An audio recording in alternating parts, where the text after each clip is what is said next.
What is the Montreal Process Criterion Indicators? It's a measurement tool at its heart. They provide a common set of measurements, if you will, yardsticks, that can be used to measure actual, real things. Be it acres of forest land, or be it opinions and values. But again, its real value is that it's pretty comprehensive. So it looks at those ecological, it looks at those socioeconomic factors, and it looks at the institutional process for management of forest resources. So many of these criterion indicators are things that that speak to us as professionals. They're very technical.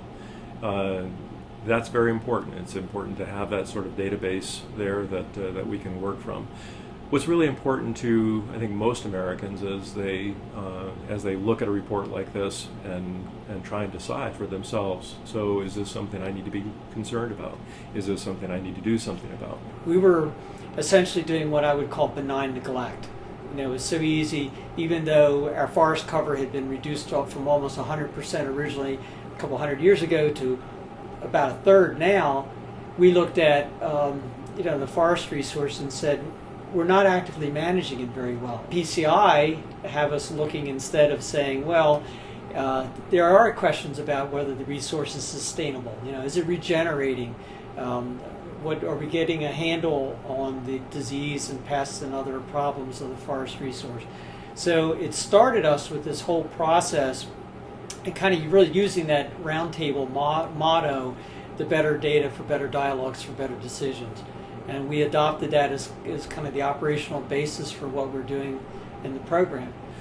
They ask questions like, what is the state of our watersheds? Is this something I have to be concerned about in terms of whether our community is going to have abundant supplies of clean water in the future? Is this something I need to be concerned about in terms of wildlife habitat, whether game species or endangered species? Is this something I need to be concerned about in terms of climate change? Those who are the really big thinkers, the global thinkers who are ready to act locally. Is this something I need to do something about in my community? So we started doing data assessments of various kinds, not to provide those specific indicators through MPCI, but that got at the same thing. And so we did urban assessments. We're doing assessments continuing today of all of our large forested county parks. The indicators then are different dimensions of those values. And whereas the criteria are deliberately couched as value statements, the indicators are more value neutral. They represent different ways of measuring and monitoring the criterion. So, for example, conserving biological diversity has an indicator in its portfolio of the total area of forests. There are also some indicators that deal with forest fragmentation, with the genetic diversity of species in forests, both trees and animals, as well as the species diversity. The Montreal criteria really struck us very clearly that was a great goal set. It's that everything was subsumed in the values of forest that you would want, and so we took it from there. People care passionately about forests. If we look at the intense fighting that has happened over the past several decades with forests, it's because people care. And that's a wonderful thing. When people care intensely about something, often they can't hear each other.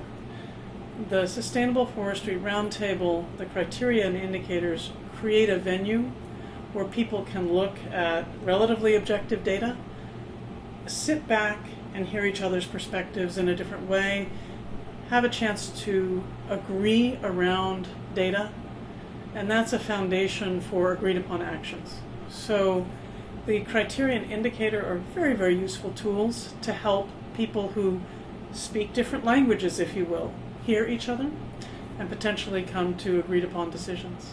10, 15 years ago, as a county agency, we thought that taking care of your forest was protecting them from development impact and more or less a no disturbance concept. So the Montreal process opened our eyes a lot, and it really gave us an opportunity to start talking with foresters and people who manage forest resources, and we listened to what they were saying, and they really started having us understand that forest management is a key part of forest health. Criterion 1 is conserve biological diversity. All the countries agree that's an important value. The second criterion is maintain the productive capacity of forests, a very different facet of sustainability. And we got stand-by-stand recommendations about what to do.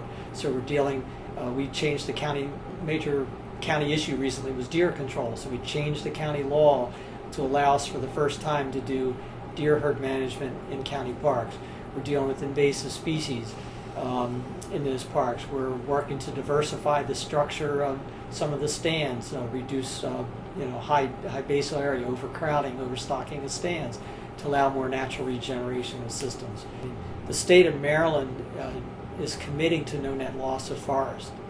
And that is huge. I mean, we've been the only state so far that actually has a Forest Conservation Act for development, and that's been in place for 15 years. And that was a big change because it said, we were losing a lot of forest cover. Maryland's a pretty high rate development state.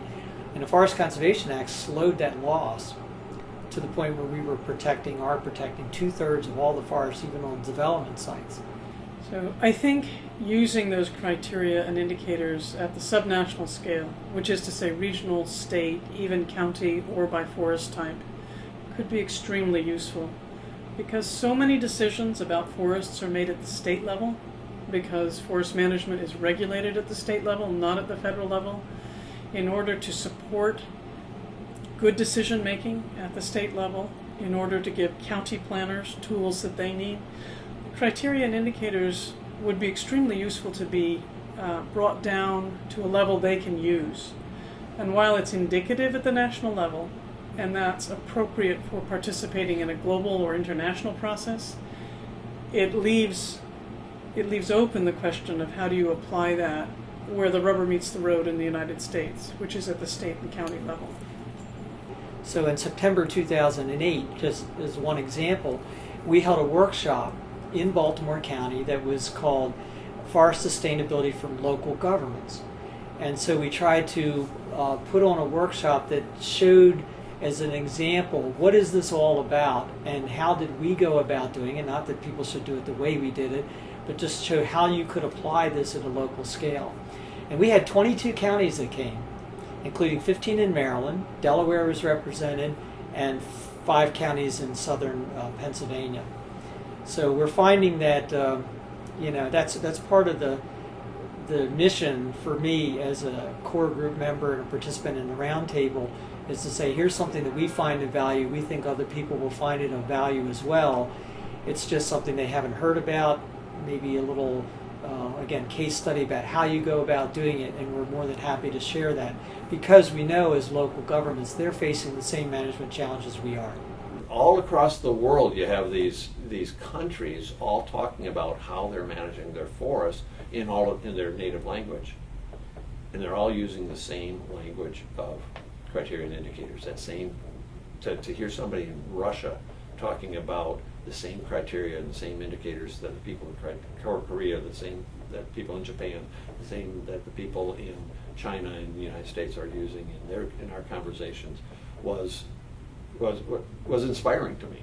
That here are all these various language, and we were all talking about biological diversity in the same way. We were all talking about the laws and the regulations in the same way, and helping increase the awareness of the importance of forests in a way that can inform a global dialogue, because everybody's talking about it in the same way under the same framework, I think is extremely powerful.